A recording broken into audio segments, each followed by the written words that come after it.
दोस्तों, जब भी आप ज्वेलरी खरीदने जाते हो या खरीदने की बात करते हो तो जो बात सबसे पहले आपके मन में आती है वो ये कि वो ज्वेलरी कितने कैरेट की है। आपको लगता है कि जितने ज़्यादा कैरेट की ज्वेलरी उतनी अच्छी ज्वेलरी। पर क्या आप सच में जानते हो कि कैरेट का क्या मतलब होता है? और ये कि गोल्ड में कैरेट का अलग मतलब होता है और डायमंड्स में कैरेट का अलग मतलब होता है।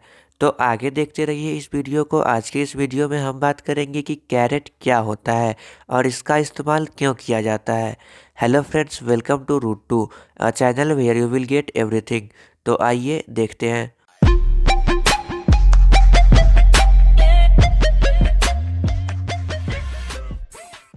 तो सबसे पहले आपको ये जानना होगा कि प्रीशियस मेटल्स जैसे कि गोल्ड, प्लेटिनम या सिल्वर में कैरेट उसके फाइननेस या प्योरिटी को दर्शाता है, पर जेमस्टोन्स या पर्ल्स में कैरेट उसके वेट को दर्शाता है। जहाँ पर सिंपली एक कैरेट का मतलब होता है 0.2 ग्राम्स या 200 मिलीग्राम्स।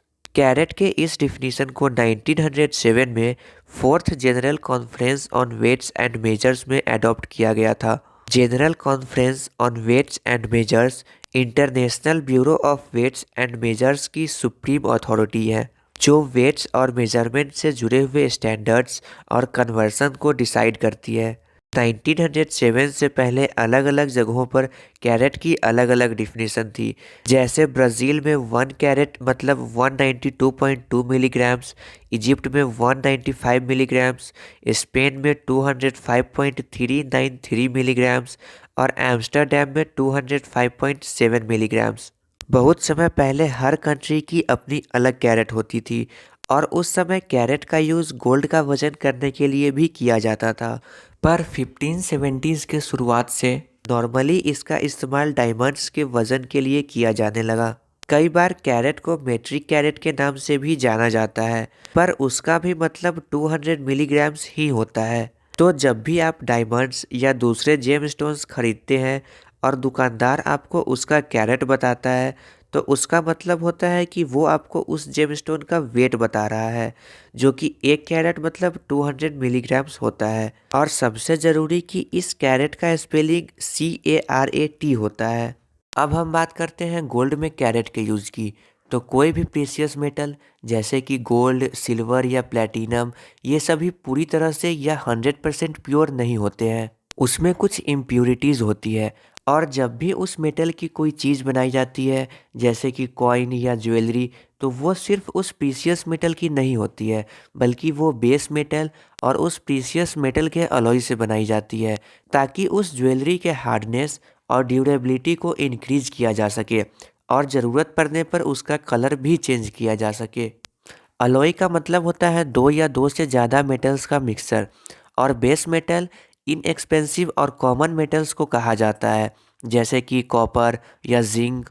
तो जो प्रीशियस मेटल्स के ऑब्जेक्ट हैं जैसे कि ज्वेलरी या कॉइन, उनमें कितना प्योर या फाइन मेटल है, इसको मोस्टली दो तरह से एक्सप्रेस किया जाता है, माइलेसिमल फाइननेस और कैरेट।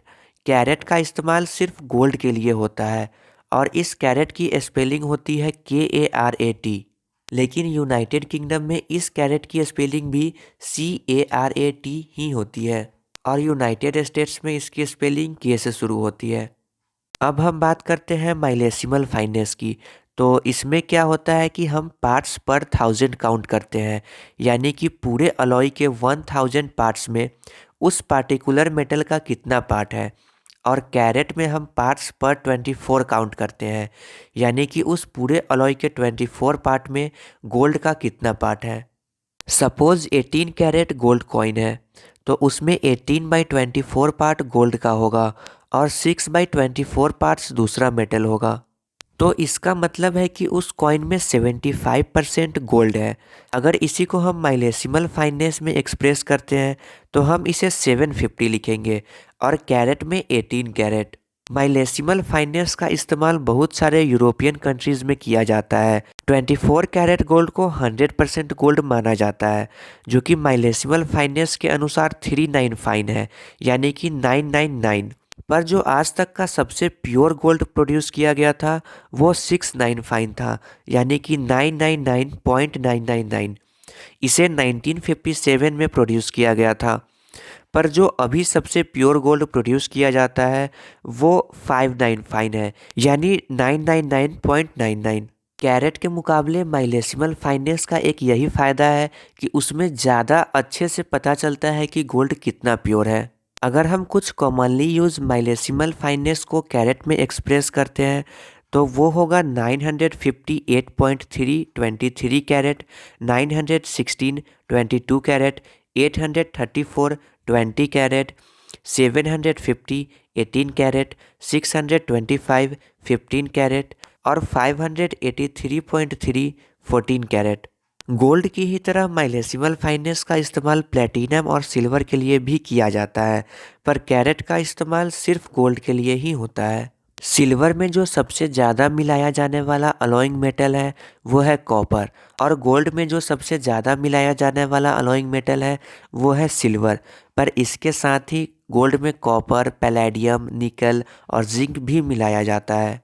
अब आप जो नॉर्मली गोल्ड देखते हैं वो येलो कलर का होता है, पर गोल्ड और भी बहुत सारे कलर्स में आता है, जैसे कि पिंक गोल्ड जो कि नॉर्मली 18 कैरेट का होता है, जिसमें 75% गोल्ड, 20% कॉपर और 5% सिल्वर होता है। अब इसका 18 कैरेट होने का कारण है कि इसमें 75% गोल्ड होता है, यानी कि 18/24 पार्ट गोल्ड का है। सपोज़ आपको 24 कैरेट का पिंक गोल्ड चाहिए तो ऐसा नहीं हो सकता है, क्योंकि जैसे ही उस मिक्सचर में 75% से ज़्यादा गोल्ड होगा उसका कलर वो नहीं हो पाएगा जो आप चाहते हैं, यानी कि वो पिंक गोल्ड ना हो के दूसरा कोई कलर का गोल्ड बन जाएगा। इसीलिए किसी भी खास कलर को अचीव करने के लिए उस अलॉय में गोल्ड एक खास मात्रा में ही हो सकता है, ना उससे ज़्यादा ना उससे कम, क्योंकि तब उसका कलर वो नहीं हो पाएगा जो आप चाहते हैं, बल्कि कोई दूसरा ही कलर बन जाएगा। ठीक ऐसे ही रेड गोल्ड आता है जिसमें 75% गोल्ड और 25% कॉपर होता है। रोज़ गोल्ड आता है जिसमें 75% गोल्ड, 22.5% कॉपर और 2.5% सिल्वर होता है। ग्रीन गोल्ड जिसमें 75% गोल्ड, 15% सिल्वर और 6% कॉपर और 4% कैडमियम होता है। वाइट गोल्ड जिसमें 75% गोल्ड और 25% निकल और जिंक होता है। इसके अलावा भी बहुत सारे तरह के गोल्ड आते हैं, जैसे कि ब्लू, ग्रे या ब्लैक, जो कि अलग अलग अलॉइंग मेटल और कुछ केमिकल ट्रीटमेंट्स के सहारे बनाए जाते हैं। तो मैं उम्मीद करता हूँ कि आप जान गए होंगे कि कैरेट क्या होता है और कैसे इसका अलग अलग तरीके से यूज़ किया जाता है, जैसे कि डायमंड्स में अलग और गोल्ड में अलग। तो बस आज का ये वीडियो यहीं पर ख़त्म होता है। अगर आपको ये वीडियो पसंद आया हो तो लाइक और शेयर ज़रूर कीजिए और चैनल को सब्सक्राइब कीजिए ऐसे ही नॉलेजफुल वीडियोज़ हिंदी में देखने के लिए। और साथ ही नीचे कमेंट्स में लिखकर ज़रूर बताइए कि आपको ये वीडियो कैसा लगा।